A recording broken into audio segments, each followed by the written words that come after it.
Assalamualaikum warahmatullahi wabarakatuh. Perkenalkan, nama saya Gabriela Septiana Della Pelakila dengan NIM 4112414041. Kali ini saya akan mempresentasikan hasil proyek saya yang berjudul Arsitektur Jaringan Rumah Sakit Terintegrasi, di mana simulasi berbasis VLAN dan interVLAN routing.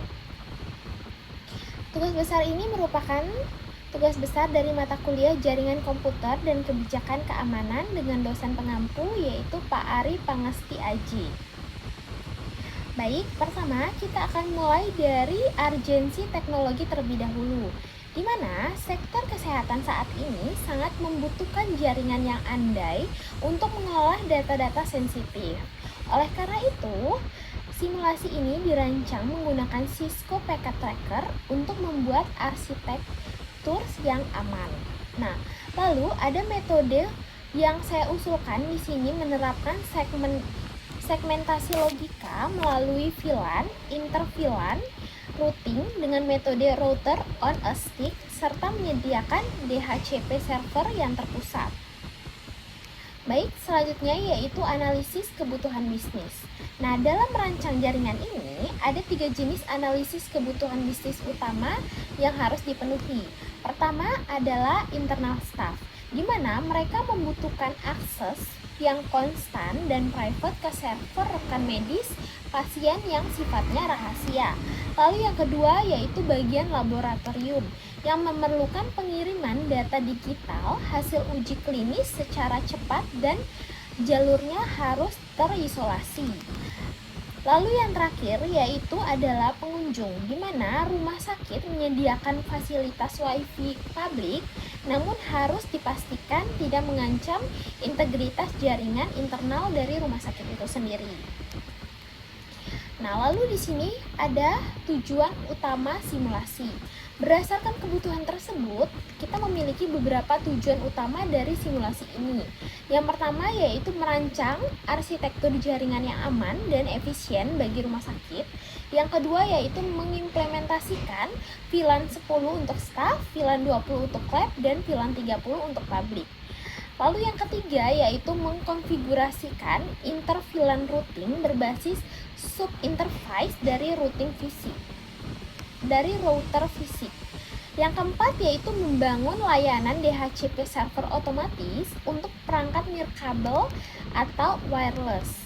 Nah, dan yang terakhir yaitu menguji konektivitas seluruh endpoint dan perangkat menuju ke server utama. Lalu yang slide selanjutnya yaitu ruang lingkup pekerjaan. Untuk ruang lingkup pekerjaannya sendiri, lingkungan simulasi ini penuh menggunakan Cisco Packet Tracker versi terbaru, di mana perangkat-perangkat yang saya gunakan dalam simulasi meliputi router seri 2911, switch seri 2960-24PT, dan juga access point PT. Kemudian untuk metode pengamatan IP-nya menggunakan IPv4 dengan metode VLSM atau Variable Length Subnet Mask. Yang selanjutnya yaitu arsitektur jaringan usulan. Nah, sekarang kita lihat bagaimana arsitektur jaringan yang diusulkan tadi.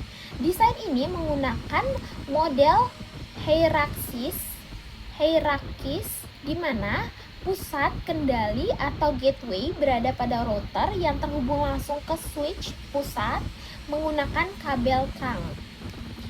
Untuk distribusi aksesnya, switch membagikan port-port fisik ke masing-masing ID VLAN yang sudah ditentukan. Sedangkan perangkat access point berfungsi sebagai jembatan untuk segmen nirkabel publik yang ditempatkan pada VLAN 30. Nah, lalu yang selanjutnya yaitu skema pengamatan IP. Seluruh pembagian jaringan diatur secara struktur. Hal penting yang perlu dicatat di sini adalah server utama rumah sakit atau database-nya dialokasikan menggunakan IP statik yaitu 192.168.10.130 agar layanan selalu mudah diakses oleh segmen yang diizinkan. Dan teman-teman bisa lihat di sini IP address IP untuk skema IP untuk VLAN dari VLAN 10, VLAN 20 dan VLAN 30. Lalu yang selanjutnya yaitu teknik konfigurasi utama. Nah, di sini ada 3 teknik konfigurasi utama yang diterapkan dalam membangun jaringan ini. Pertama yaitu one key encap, yaitu penerapan enkapsulasi protokol IEEE 802.IT pada setiap subinterface fisik di router 0. Kedua yaitu VLAN trunking, di mana mengaktifkan jalur-jalur trunk pada interface G0/1 di switch 0 agar bisa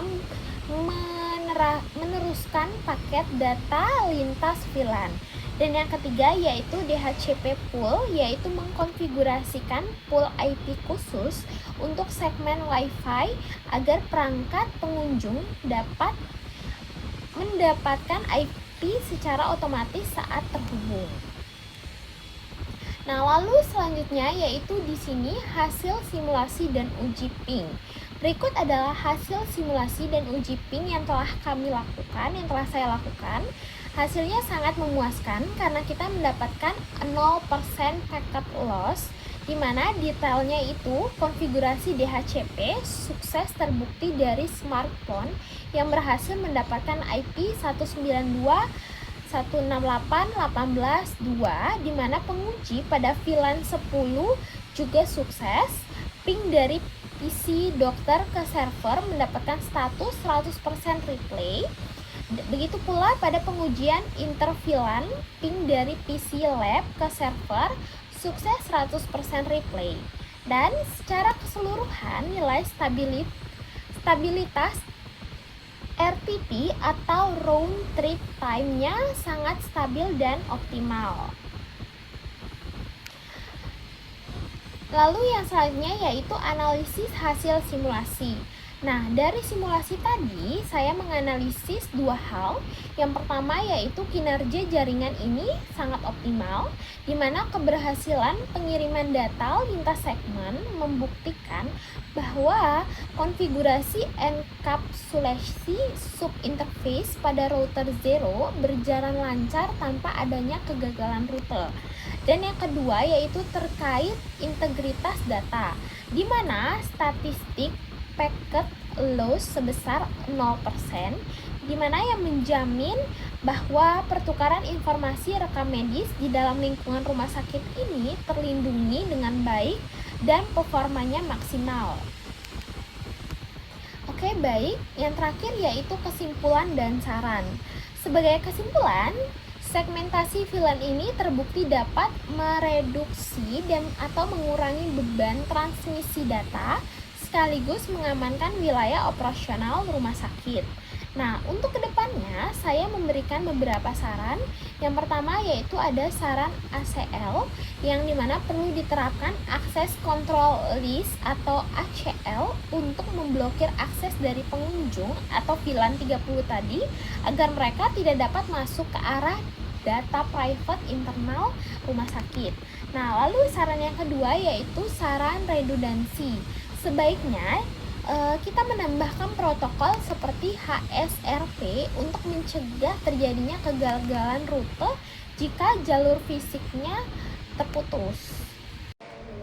Baik, sekarang saya akan mencoba menguji apakah simulasi yang telah saya bangun di sini berjalan dengan baik atau tidak. Pertama, saya akan mencoba mengirimkan surat dari PC dokter kepada server utama. Nah, di sini hasilnya sukses, di mana PC dokter ke server utama. Lalu selanjutnya kita coba dari laboratorium ke server utama. Nah, di sini juga hasilnya sukses. Lalu yang terakhir saya akan mencoba dari smartphone pengunjung ke server utama. Hasilnya sukses semua. Jadi artinya simulasi yang saya bangun ini berjalan lancar, dan baik. Nah, baik, sekian penjelasan mengenai desain jaringan rumah sakit yang saya rancang. Mohon maaf jika ada kesalahan. Lebih kurangnya saya minta maaf. Wassalamualaikum warahmatullahi wabarakatuh.